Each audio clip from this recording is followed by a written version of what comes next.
everyone. Welcome. So happy to have you all here. I'm Laura Serino, Senior Content Marketing Manager at Postscript, and I'm very excited that you're joining us today for our very first beauty webinar. Get ready with me how TikTok famous beauty brands use SMS. Now, our panelists today are marketing experts in the beauty space, but the strategies that they're going to be sharing are really ones that you can use in any industry. So before we get started, just super quick housekeeping.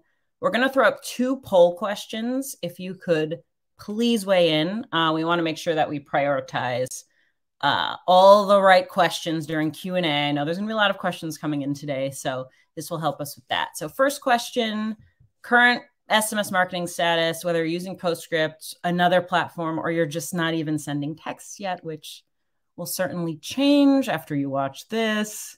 Okay, so I'll give it a couple more seconds for this. And I think that's good. That gives us something to work with. So we'll move on to the next poll question, please.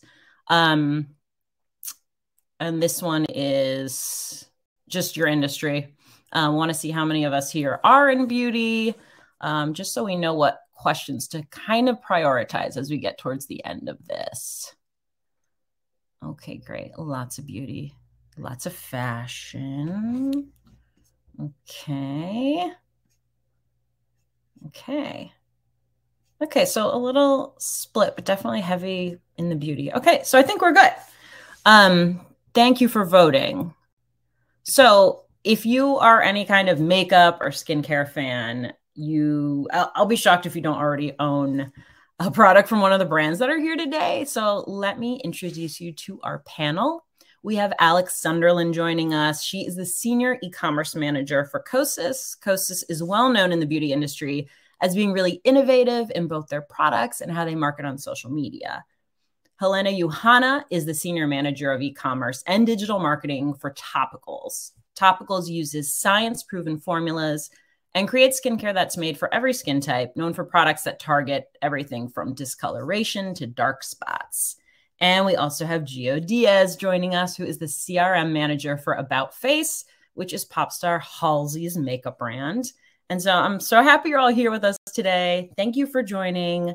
And Gio, let's start with you and let's get right into it. Let's talk about TikTok. So TikTok, obviously all over the news right now. It's got this incredible algorithm that we're always trying to make sense of. And I think one of the most exciting things with TikTok, in my opinion, has been kind of the trends like the Get Ready With Me, the makeup tutorials using everyday people. So it's been really interesting to see how beauty brands have adopted this channel. And I'm curious how you all tap into this. But Gio, we'll start with you. What is your approach on TikTok and on social media in general when it comes to bringing it back to SMS? Yeah, well, Laura, first of all, thank you for having me. I'm super excited to be here. I think when it comes to TikTok, the way that we look at it is because we've been on Instagram for a lot longer, TikTok for us is a sort of continuation of our Instagram channel.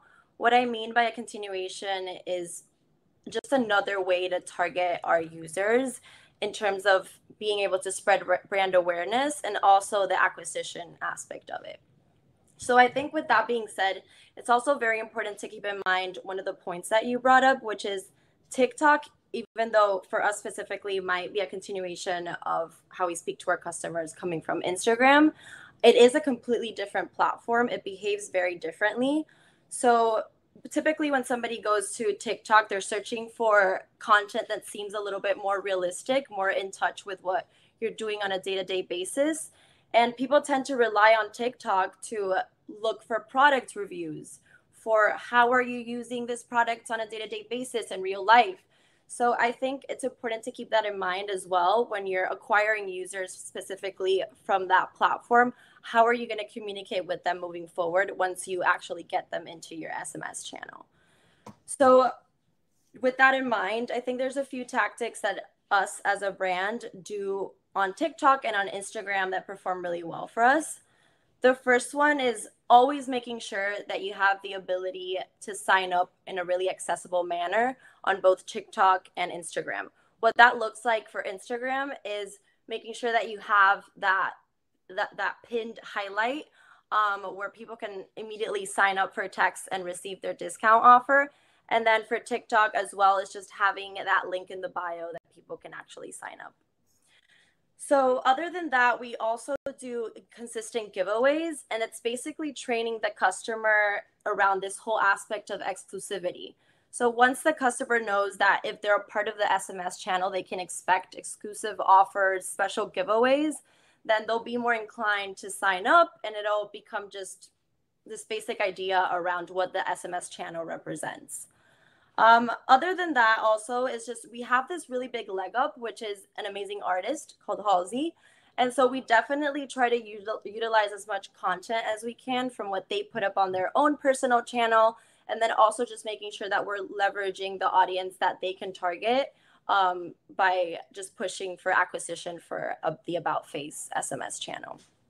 And so after all that is said, I think the biggest initiative that works the best for us is definitely the push on the waitlist. What I mean by waitlist is basically getting customers to sign up right before a big launch drops or a big promotional moment. And what you're communicating to the customer is, hey, sign up for our list and you'll get exclusive access, early access to shop this product before anyone else. And so what's really interesting about this push is that you're obviously getting customers that are already interested in the product or in that specific offer. So these users are high intent users that are already, they're already willing to convert. So you typically see a conversion rate up to 45%, at least for us, from this waitlist. So it's really just low-hanging fruit that you can utilize on your channel. And then, of course, the way that we push this is through our social channels, both Instagram and TikTok. So I think it's just been a really successful initiative for us, that the waitlist push specifically.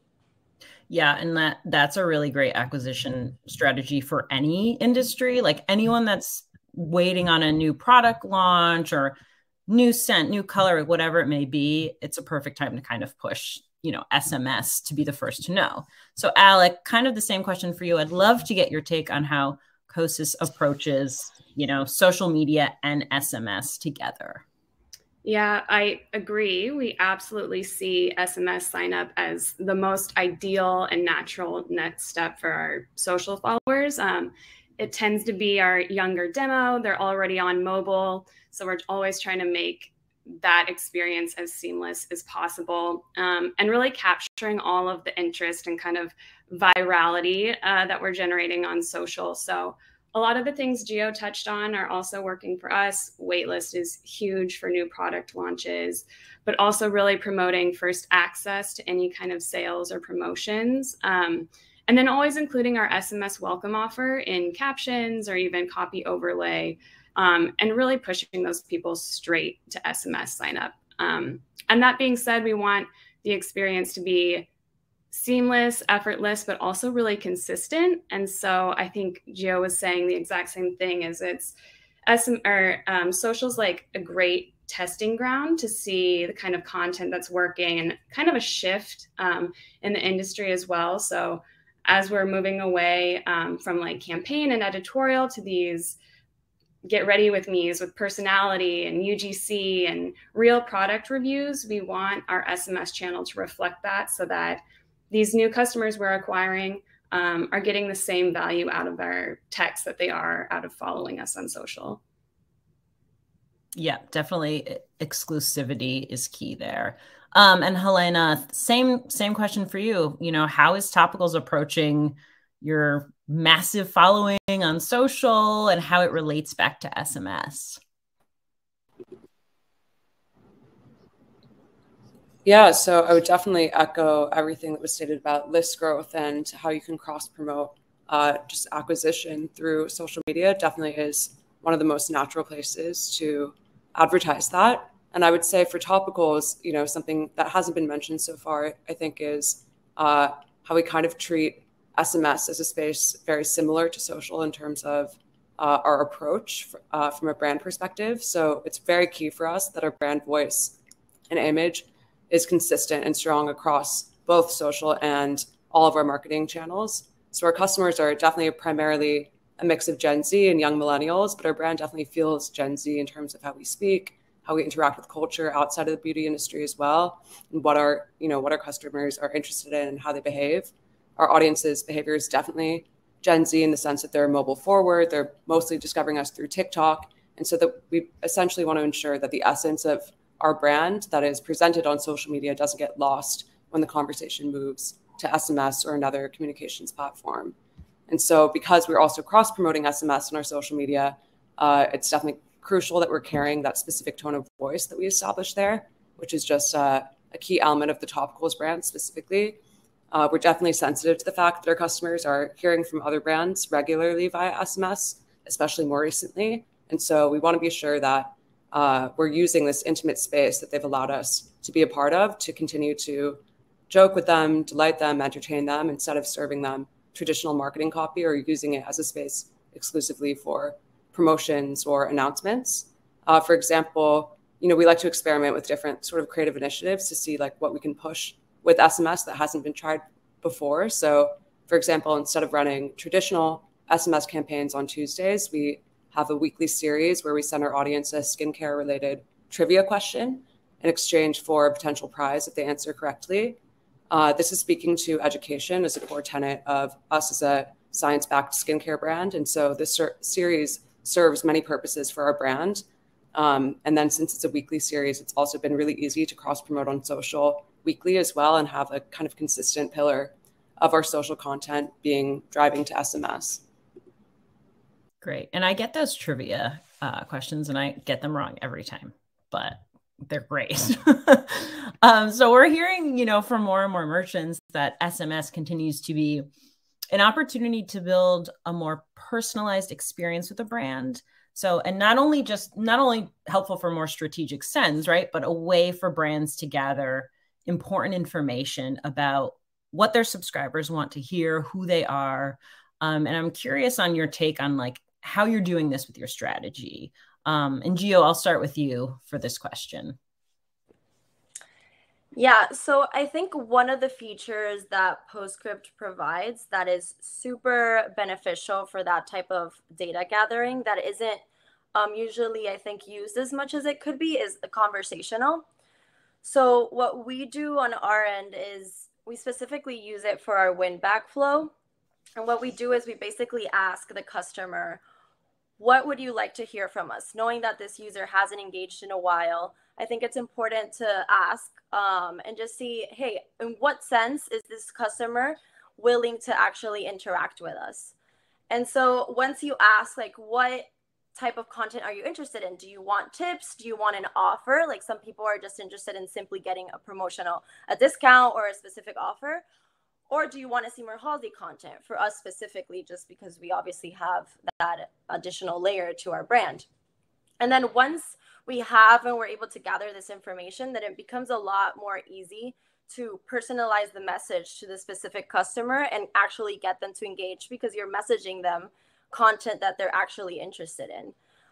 So we'll do a specific thing that we do personally just surrounding that whole exclusivity aspect as well is if one of these users asks for, let's say, Halsey content, then we'll provide an exclusive content for them that we've known typically something of the same strain has performed really well on social.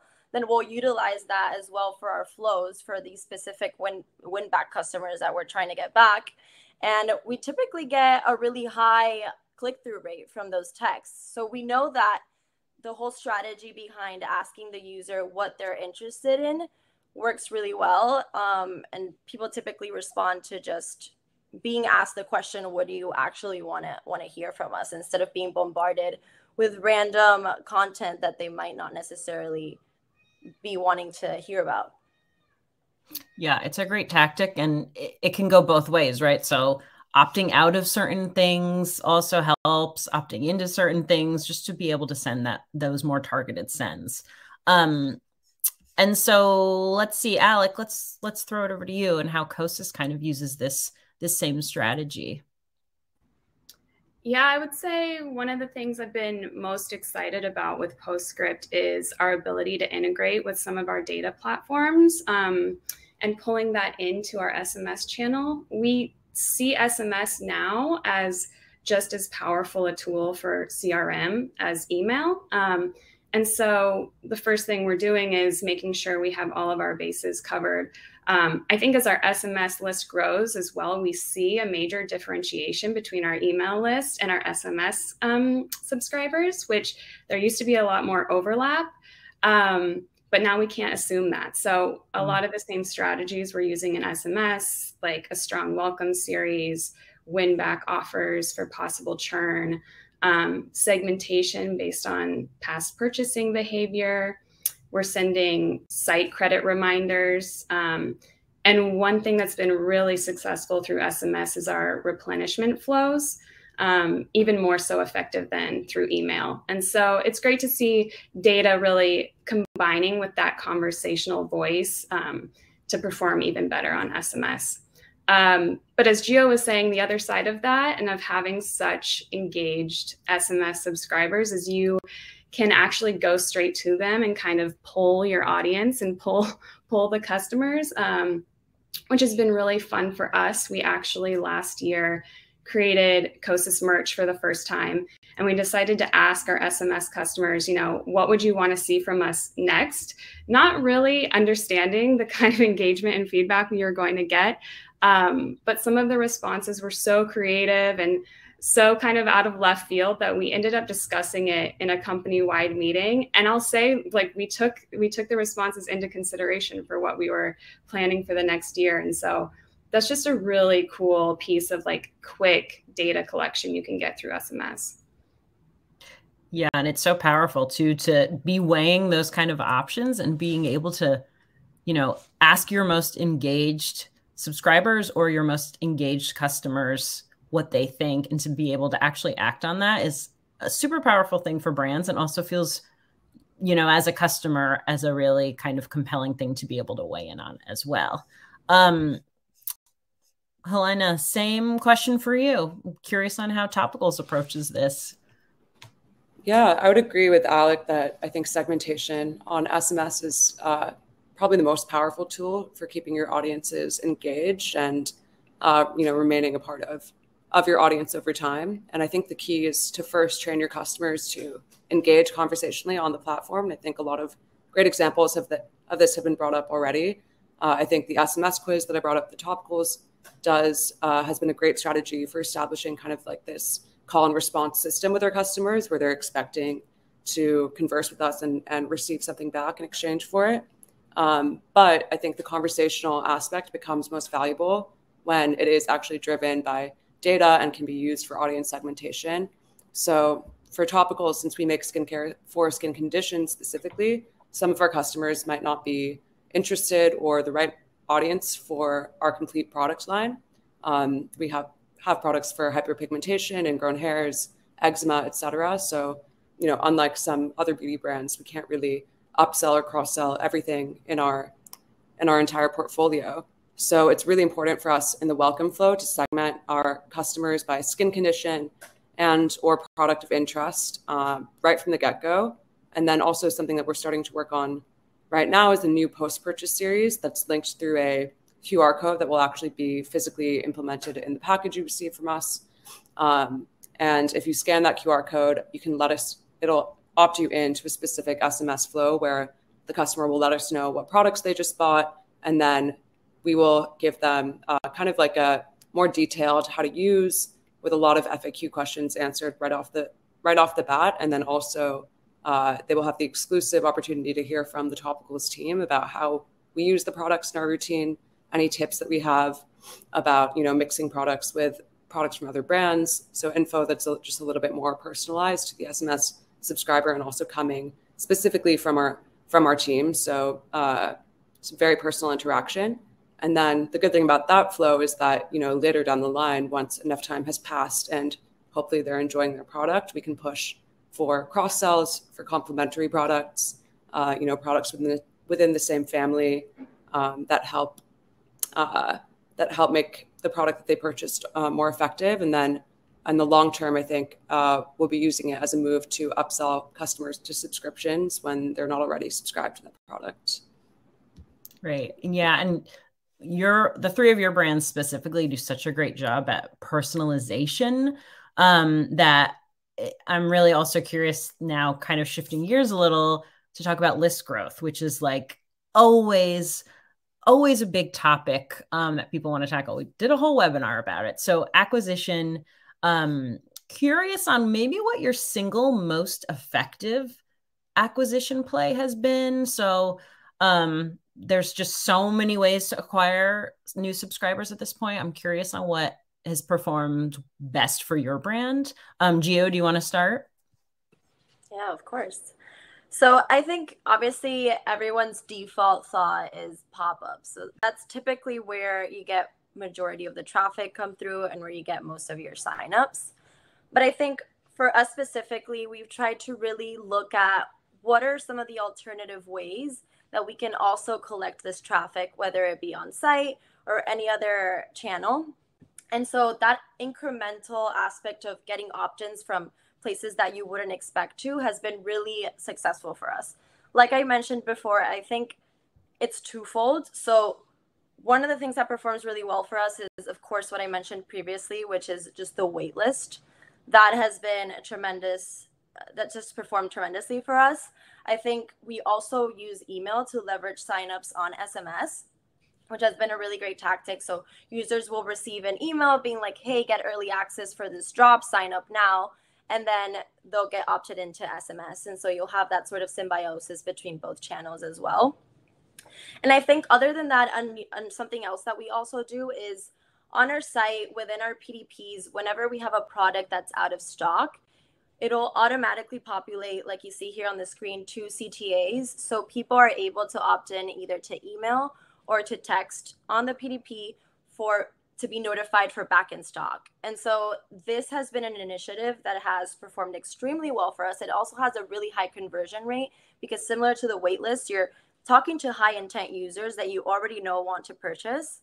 So I think back in stock is really an understated initiative that has performed really well for us as well. Especially when we're talking about top pillar products that people are really excited about. And also this is something that you can push on social as well. Any other channels, just, hey, we know we don't have this in stock right now, but make sure you sign up and you're the first one to get notified, especially if it's surrounding a product that has a lot of exclusivity around it or has a lot of demand and people know that it's going to sell quickly, then you'll immediately get a lot of people responding with opting in for the back in stock messaging. Gio, off the top of your head, what's the kind of split? Do you feel like more people are signing up for notifications on those pages for text or for email still? Do you know which one you think is performing better? Yes. So for us, it's text, just because for our specific brand, just in terms of the demographic, people tend to lean more towards being on their phone and wanting to have everything accessible, like in their text messages. So I think SMS is a very popular channel for us specifically. And so people just want to have that like easy accessibility to make sure they're getting messages immediately on their phone and being able to look at them. So makes sense. And Alec, how about in a solid acquisition strategy that has worked well for Kosas? Obviously can't overstate the importance of your entrance pop-up. And we've really tested into our welcome offer, prioritized this on mobile, kind of done all the right things there. I agree, back in stock was huge for us last year. It kind of really depends on our inventory position, but it's always great to have, like Gio showed, that 2 CTA option. I think we see about a 50-50 split, which makes sense, like brand-wise. And then this year, something we're really excited about is that we've actually added SMS collection to our Shade Finder quiz. And because we're a brand that's really driven by complexion, and we know our concealer is a huge acquisition SKU, we see a ton of new customer traffic coming through the Shade Finder quiz.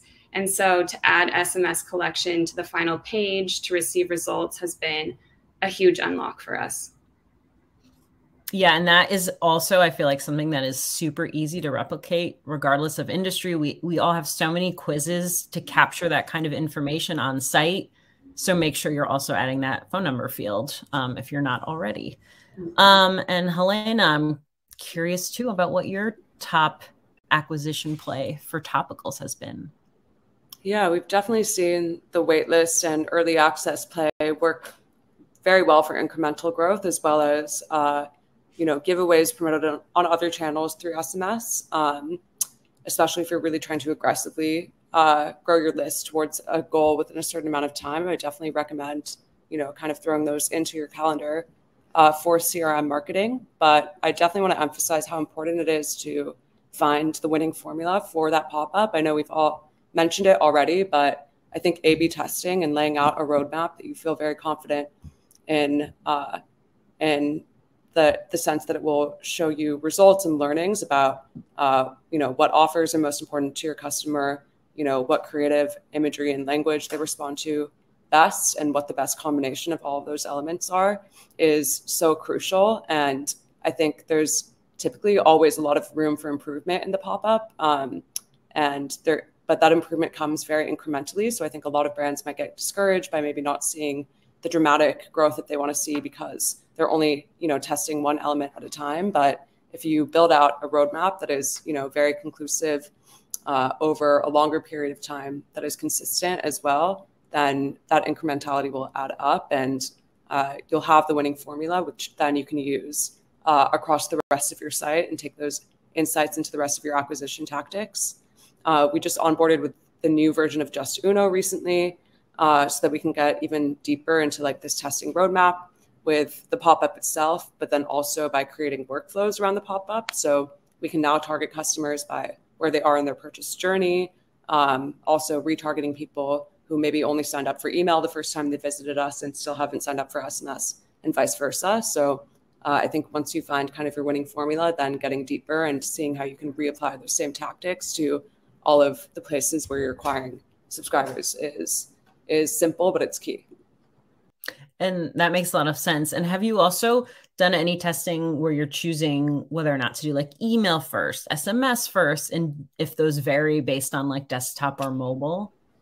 Yeah, totally. I think being wary of the device is super important. And I think it's also changed a lot in the past few years. I think that people are now more eager to sign up for SMS than they were before. So putting that option right in front of them when they're on the phone, I think is also crucial. Yeah. So one thing, each of you does with your brands that we have all seen or heard about already is kind of elevating SMS as an exclusive channel, almost like that VIP experience. So I'd love for you all to weigh in on what type of things you might do on SMS that your followers and customers can only get on that channel. So SMS only stuff you're doing. And Gio, you can go first. Yeah, so I think besides the whole early access, sign up for waitlist idea, which we've all spoken about plenty, I think we personally don't have a loyalty program set up right now. So a really good idea that we've actually put into play is creating some sort of faux loyalty. And this comes as just setting up specific flows for different customer behaviors. So let's say you want to target people that have purchased 3 times or more. You know that this customer is pretty loyal to you. They're really interested in the brand. They've purchased several times. So what you could do is you create a flow where you give them, like you were saying, Laura, exclusive content. For us specifically, that might look like exclusive Halsey content that they can't get anywhere else. And we'll message that as VIP eyes only, like this is just for you. Get this look with these specific products. And that makes the customer feel really special. You surprise and delight them with something that they're not expecting. And also, you lean on the more editorial side of things and educational. You're not just throwing offers at them all the time. You're also mixing in a bit of educational and just editorial content that they can sort of see your brand as an industry leader and not just someone that's sending out promotional offers consistently. And so I think that's one thing, is creating some sort of like loyalty, fake loyalty program surrounding SMS, because at the end of the day, what you want is longevity from your customers in the SMS channel. You want to make sure that they stick around for a long time and that they're looking forward for those like little nuggets of special surprises that you give them throughout their journey with you in the channel. So I think that's one thing. And then another thing that we've done, which has actually worked really well, is we did a special giveaway. We were actually giving out to 5 winners signed Halsey bags, and that performed incredibly well. We had known already from past learnings that merch just resonates really well with the SMS customer. So we took that data and we just created a giveaway around that, and we pushed that on social as well. And we got tremendous amount of opt-ins from that, just because people were interested in this specific product that had touched the hands of Halsey. So that performed really well for us. And lastly, another initiative that was really interesting that I think any other brand could try, regardless of the industry, is we actually did a giveaway with When We Were Young tickets, which is a festival. And of course, we have that sort of interaction with the music industry. But what we did is we actually sent that out to a specific segment of really loyal users. The segment was not that large. And the point of this giveaway was to make those people feel special and actually initiate some sort of interaction with them.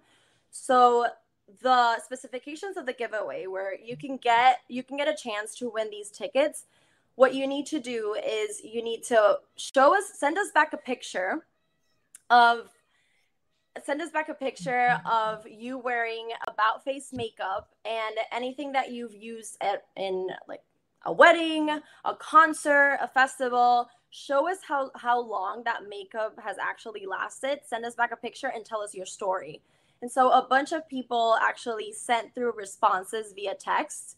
And what's really interesting about that is that we also got a bunch of UGC that we could also utilize on our social media channels, and we could also reutilize again through our SMS and email channels as well.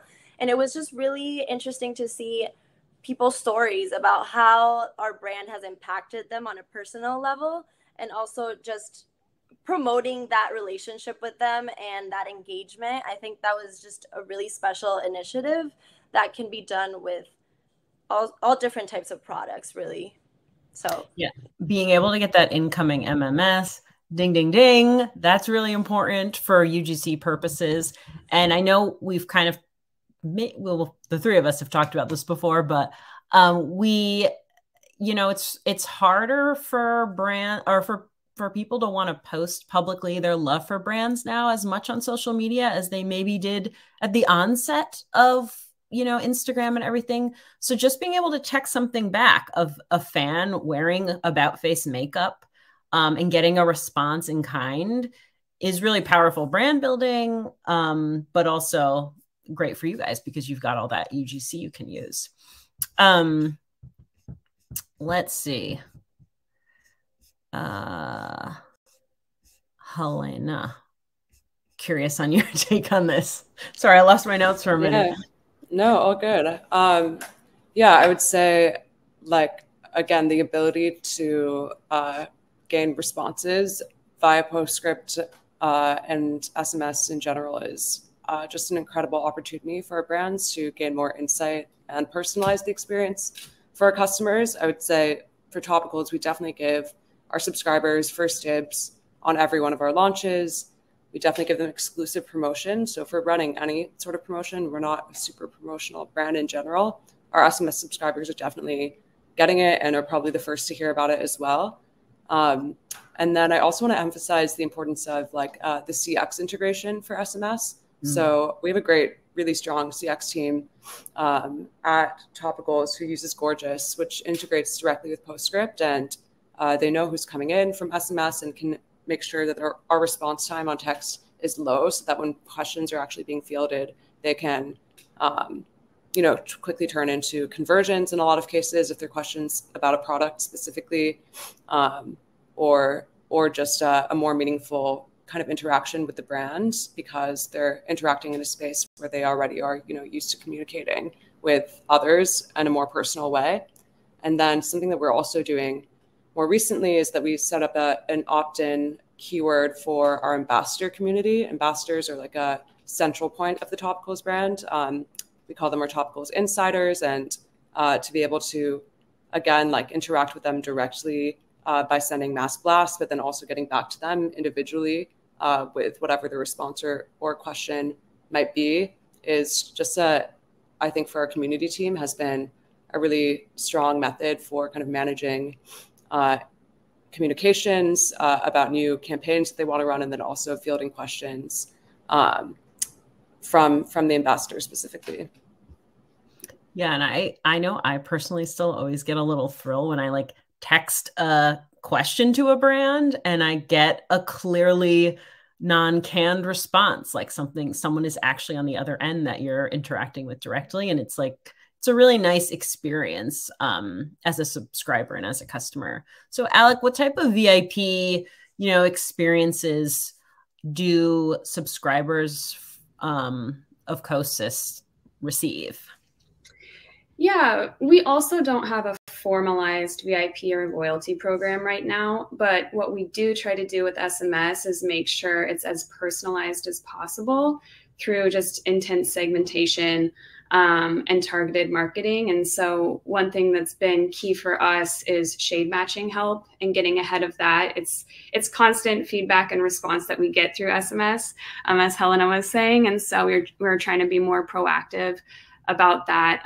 We also send post-purchase check-ins just for satisfaction, not even for an upsell. But when we do make an upsell, then we try to make it extra personalized, even to the shade level. So we're not just recommending a next product, but we're recommending their ideal shade based off of past purchases. And then again, we have these longer flows where we just follow the customer after we know kind of the products that they've purchased and the journey they might be on, or their frequency and things like that. So always trying to be personalized. And then the other thing I think we've all talked about is the content piece and making sure that SMS is offering something insider. And so we do a little behind the scenes, whether it's more founder inspiration, or we even tell kind of fun packaging stories that maybe social followers wouldn't be that interested in, but we know like our engaged customers might want to nerd out with us on. So just like little pieces of content that can make someone feel closer to the brand and like VIP. Great. Yeah, and it's nice because TikTok has kind of done that. Like now everyone likes to pull the curtains back. So I could see how that kind of content would perform really well on SMS for you all. So what's one thing you're leveraging on SMS that is maybe working above expectations? So something you think that maybe any brand could also employ effectively. And Helena, I'll start with you on this one.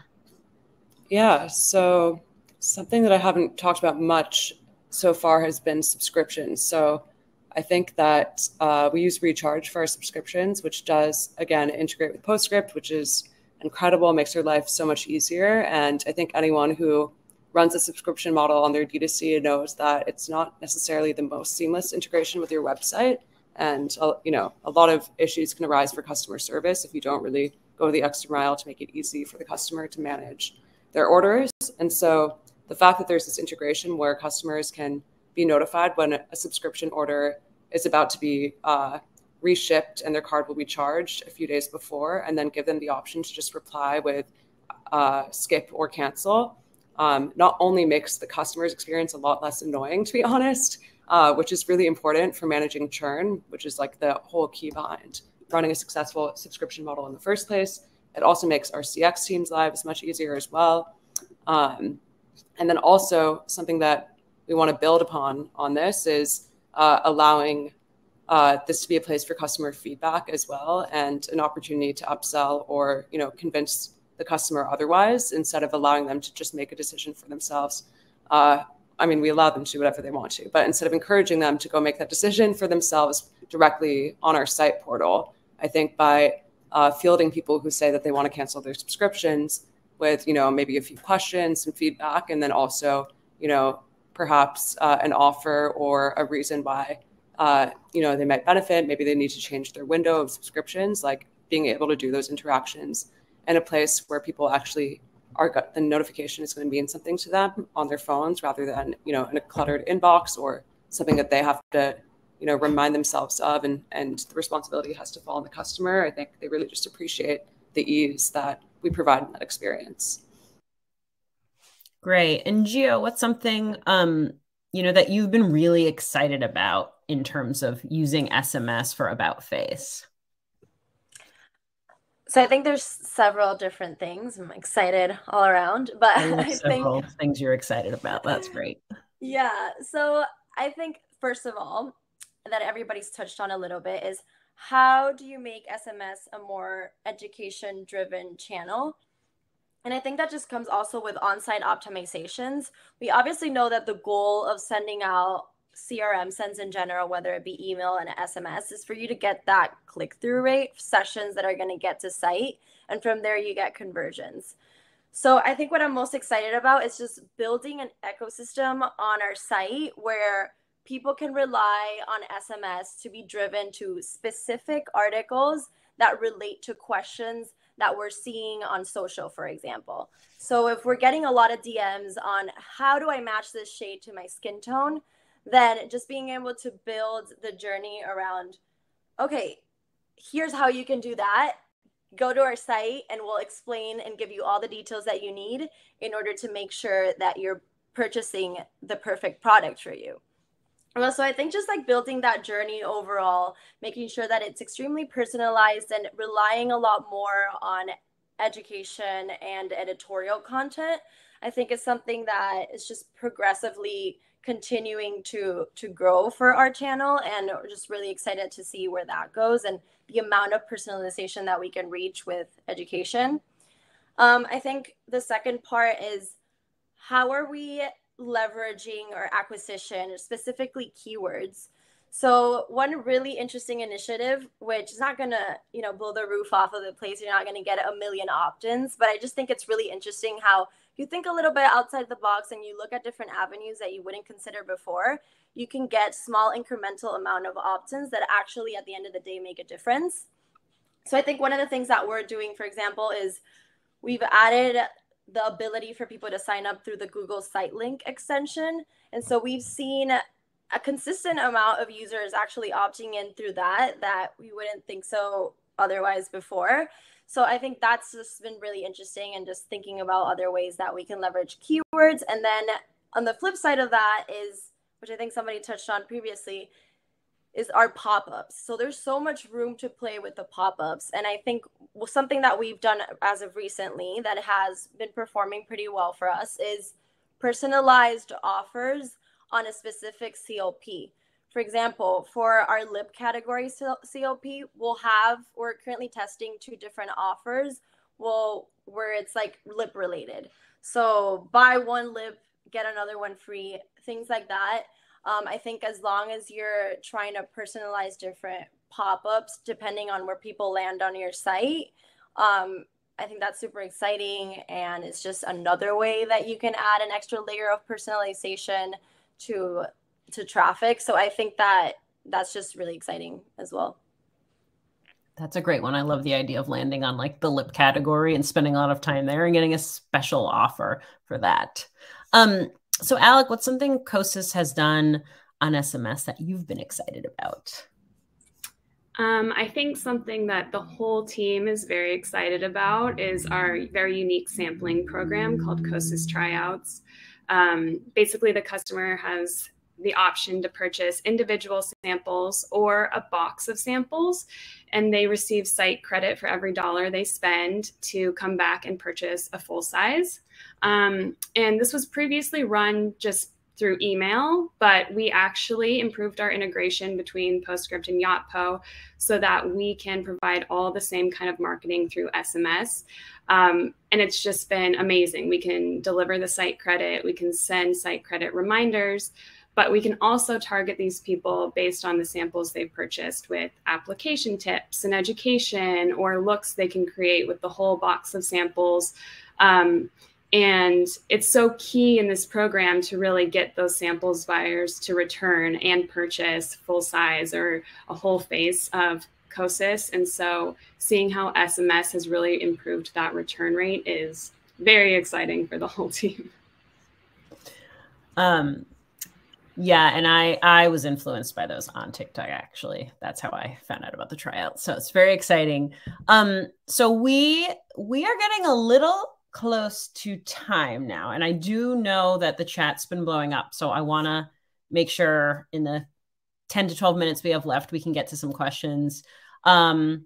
Really quick, we have just put out our 2023 benchmarks report. So if anyone here is curious about how kind of your SMS strategy is performing across your industry, this is a great resource to have. You can check it out in the banner below. We'll keep that up during Q&A, but it's also available on our website. So just kind of nice to see where you fall within your industry. So lots of questions. Let's get the first one. Okay, this one's from Nicole. Thank you, Nicole. Can you please explain details on how you execute a waitlist strategy on SMS? This is a beefy one. Does anyone want to take this one? I haven't spoken much on waitlist, so I can talk a little bit about it and everyone pitch in if I'm missing anything here. But I would say definitely it all starts with the landing page where you can drive, you can capture the opt-ins as well as kind of advertise a little bit more about what they're signing up for in that space. And then making sure that the landing page itself is advertised on all relevant channels. So social and email, I would say, are what usually work best for conversions. And letting them know, what they're signing up for in terms of the waitlist offer itself, but then also what they'll get for being a subscriber in the first place, and making that super clear so that there aren't any surprises once they're on the list. And then, of course, setting up an automation or a targeted campaign to people who sign up through that waitlist means. Because sometimes you'll also get maybe double opt-ins from people who maybe think that they need to sign up for the waitlist for the notification anyway. So just ensuring that everyone gets consistent messaging and it's treated like a VIP in that message when something drops. Sometimes you could also send a few messages leading up, reminding people of, what time something is dropping, or reminding them that it might be dropping tomorrow morning and that they should stay tuned, and just creating a sense of urgency in the actual messaging and communication piece that happens over SMS, I think, is usually helpful there. And then following up also with product education about what just dropped as well. I would say, just adding to what you were saying, is also one of the learnings that we've had is the earlier you start, the better. So if you can start, let's say 3 weeks before you have your product launching, to tease that product and then encourage users, and the way that you message it can be, hey, we have this really exciting product dropping soon. Make sure you opt in so you don't miss out on it and you're the first one to shop and you get exclusive access. I think ideally you would start advertising that at least 3 weeks before. From our experience, we've just seen the quicker you start actually speaking about the waitlist, the more opt-ins you're going to get. So that's just a learning I wanted to share. Thank you both. Okay, let's try and throw another question up there. Okay, from Daniel. Thank you, Daniel. Any recommendations for a brand that may have an older audience? So maybe, I don't know, isn't everyone on TikTok now? But yeah, I hear what you're saying, Daniel. Maybe some. Now, is this recommendations for a brand for SMS? Does anyone want to take this one for? I've worked with a non-Gen Z brand on SMS before as well. And I think overall, a lot of what we've all touched on today is being really aware of our consumer and sensitive to their needs. And so I think it applies no matter what the audience is. I think there's a lot of opportunity with Gen Z because they're more used to this. they're using their phones all the time. But I think empathy is like really crucial in these conversations about communication strategy with your customer, especially if you're, again, allowing your brand to be in a space where they're also having their most personal communications with family members and friends. Like, you just need to make sure that like your presence is adding value. So just thinking about like, you know, maybe it's a little bit less frequent messaging, maybe it's adapting your tone of voice, maybe it's also like using SMS as like a really practical tool, like the subscription thing that I mentioned before, I think is something that's just appreciated. And like, I always think with SMS, you should crawl, walk, run. So start really slow and see what works and what doesn't. And if you're doing a little bit less of what doesn't, or a little bit less overall, then what doesn't work isn't going to affect you necessarily dramatically, and you'll just be gaining those learnings over time. But I think a lot of it is trial and error, like no matter who you are. And Daniel, we actually, in our last webinar, we had a brand, Obvi, that does have an older audience, and he had some specific SMS strategies that have worked really well for him. So if someone wants to drop Daniel, maybe it's on our YouTube, but if someone can find the recap for that and drop it to Daniel, that would be a big help. Okay, yeah. Next question. Oh, sorry. Okay, let's see. Okay, Jesse, any tips or experiences on ways to use influencer marketing to get SMS subs? This is a great question. Okay, so I think one of the things that you can definitely do is just provide a keyword to those influencers, give them a special code that they can utilize. And if you have the capability of building a specific landing page for that user to create the audience of that influencer a special journey, I think that is for sure the most successful way to approach it. I think as personalized as you can get is always better when it comes to influencers, especially if you're targeting micro influencers.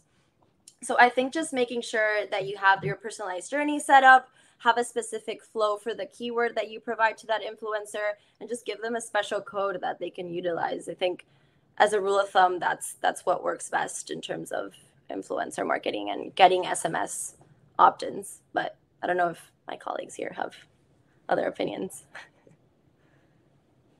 We're definitely utilizing the custom landing pages when we work with influencers, merchandising with their picks, adding consistent creative, because we've seen in the past actually that influencers might generate a lot of top of funnel traffic, but the conversion can be lower. And so we're always trying to solve for that as well. We have a really great case study coming out about this too, Jesse. I do not believe it's live yet, but sign up for our newsletter because it will be out soon, specifically about someone using influencer marketing to grow their SMS list. Okay, let's get another question. Okay, May, for giveaways, how do you incentivize those who only signed up for the free items to convert to purchasers? Also, great question. I would say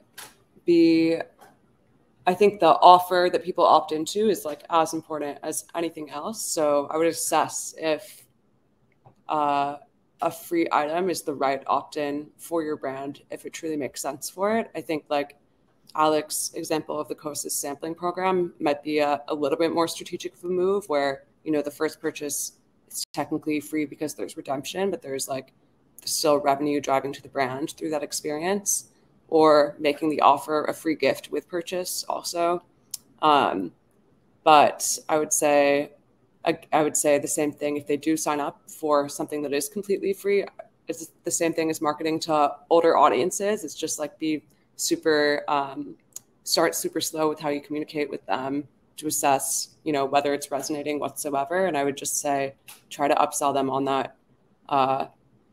that sample or free item that they got. So maybe if you're giving something for free, it's a smaller size that will run out earlier, or it's just like like a sample kit or something like that. But I would say most of the time when you're coming in with something like super promotional, those customers will also maybe expect promotions, and maybe it's just about moving them into a specific segment where they're mostly getting promotional messaging. And I can add as well that definitely what you said, Helena, like make sure you're testing the offers that you're providing your customer to see what resonates better with them. But I think if you're still getting a high opt-out rate from those signups, one thing that you can also do is just experiment with the welcome flow itself. So you can definitely add like additional information within the sends that you're deploying right as soon as somebody signs up. You can tell them, hey, stay tuned for an exciting offer coming soon, or for additional content that's going to be exclusively for you. So just making sure that you add in those details within the welcome flow of exclusivity and keeping people on their toes of something new that they can expect can also make a difference. Agree. Engaging with them right away, even if they just signed up for that giveaway, just trying to get them invested in the brand messaging so that they stay subscribed long after. Okay, I think we should have time for one more question.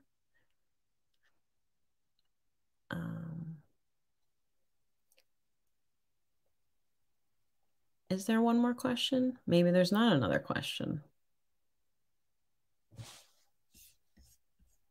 Okay, I can't tell if anyone's chatting me or not. So I think that did that pop up? Did I miss it? Okay, well, I'm going to read it. I can't see it on screen, but I do have one here. What was one of the most compelling incentives that drove people to be on the wait list? Thank you for the question, Julia. One of the most compelling incentives you've had. I can give an example that might not be waitlist as we've been speaking about it for a new product, but I'll share that last year before Q4, like Black Friday, Cyber Monday madness, we usually see a slowdown in shopping behavior. Obviously, it happens across the industry. And so we actually changed our pop-up to say, be the first to learn about our holiday deals. And we started promoting first, I guess not even first access, but first to know for Black Friday. And just knowing that customers are looking for that and holding off was a great like list growth initiative for us. Retweet. I was going to say the same thing. And also having, if you can, have an exclusive offer for those who sign up for SMS, advertising that the same way that like we have a VIP sale happening on Black Friday or whatever it might be. I would definitely say Q4 and Black Friday is like the biggest opportunity. And then I can wrap it up by saying that besides those big promo moments, for us, it's been mostly just long-awaited product drops. People are consistently asking for things on social and talking about things that they're really excited about. So just promoting the fact that we're going to drop that product soon and for people to stay aware and sign up has worked really well for us.